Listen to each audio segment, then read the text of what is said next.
ഭയങ്കര സന്തോഷമുണ്ട്. കാരണം ഞങ്ങൾ ഈ പ്രോഗ്രാം ഒരു എഡിറ്ററിനെ ഇൻഫ്ലുവൻസ് ചെയ്യാൻ താല്പര്യമുണ്ടെന്നുണ്ടെങ്കിൽ അത് സത്യം പറഞ്ഞു കഴിഞ്ഞാൽ ഞങ്ങളുടെ മാത്രം കഴിവേണ്ട ഇതിന്റെ നല്ല ടീമുണ്ട്.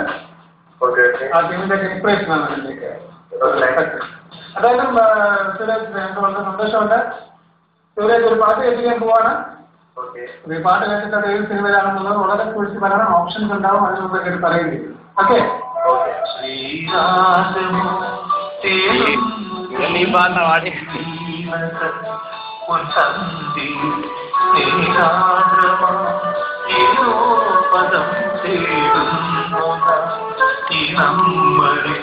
നിന്മൗനമോ പൂമാനമോ നിന്ദായമോ ഭൂമാനമോ എന്നുള്ളിൽ നീ പുറത്തന്നെയായി ശ്രീനാഥമോ തേടുന്നു നീരതം പൊൻതന്തിയിൽ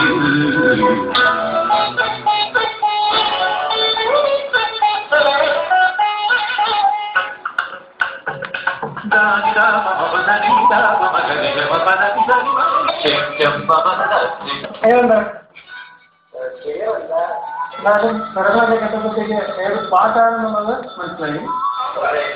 ഇനി ക്ലൂ തരാം, ഏത് സിനിമയിലെ ഗാനമാണെന്നുള്ളതാണ് ചോദ്യം. ഓപ്ഷൻസ് ഇതാണ്: Dasharatham, option number A Dasharatham, B Pavithram, C Shilam. A Dasharatham, B Pavithram, C Shilam. ചിലപ്പോൾ പലതരം സംവിധാനങ്ങൾ കിട്ടുവാണ്. നല്ല നല്ല ഫിലിമാണ്. അതാണ് ഇനിയിപ്പോ കറക്റ്റ് മാത്രമാണ് ഹൗസ്ഫുളിന്റെ ഏറ്റവും വലിയ വിദ്യ എന്ന് പറയുന്നത്. എല്ലാവർക്കും അറിയാമെന്നുണ്ടെങ്കിലും പിന്നെ അത് ഓപ്ഷൻസ് കൺഫ്യൂഷൻ വെരി ഇൻട്രസ്റ്റിംഗ്.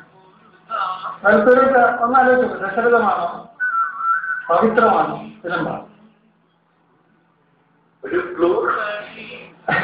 മൂന്ന് ക്ലൂ ഉണ്ട്. ഏതെങ്കിലും ഒരു ഉത്തരം പറഞ്ഞു കഴിഞ്ഞാൽ ഞാനത് തെറ്റാണെന്ന് വന്നിട്ടാം. ഓക്കെ. സിലമ്പ് കൺഫേം ചെയ്തോ?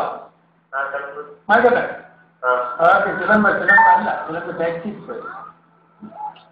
സിലമ്പല്ല. ഇനി ദശരഥമുണ്ട്, പവിത്രം. ഇത് വളരെ സൂക്ഷിച്ചു പറയാം. രണ്ട് ക്ലാസ്സിന് ഒരു സൈഡിലെ പവിത്രം, ഒരു സൈഡിലെ രണ്ട് മോഡലുണ്ട്.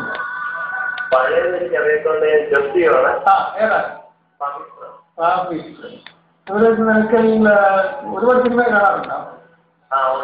പുതിയ സിനിമ കാണാറുണ്ടോ? ലേറ്റസ്റ്റ് അണ്ണൻ തന്നെ. ഓക്കെ. ഈ പവിത്രം പറയാനുള്ള കാരണം എന്താണ്? പവിത്രത ഉള്ളതെന്നാണ്.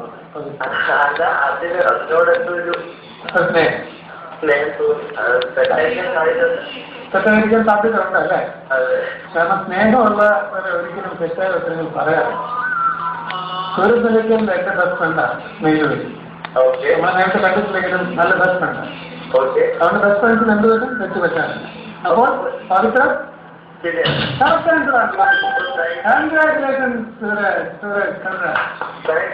ഒരു ശരീരത്തിലായാലും ഒരുപാട് കൈഡി കേട്ടായിരുന്നു. ഇവിടെ ഞാൻ മാത്രമേ ഉള്ളൂ. പക്ഷെ നല്ല ഫ്രണ്ടിന്റെ കൈഡി എന്ന് പറയുന്നത് കോടിക്കണക്കിന് കൈഡിയുടെ തെറ്റുമാണ്. എന്തായാലും ജസ്റ്റ് ചെയ്താലും കറക്റ്റ് ഉത്തരം പറയും. ഓക്കെ. മെയിൻ ബോക്സിലേക്ക് എൻ്റെ സ്പെഷ്യൽ റിക്വസ്റ്റ് ഉണ്ടാവും. വീണ്ടും ബോക്സിൽ കാണണം, മെയിലായിരിക്കണം കേട്ടോ. Thank you Suresh. Thank you for participating. Thank you.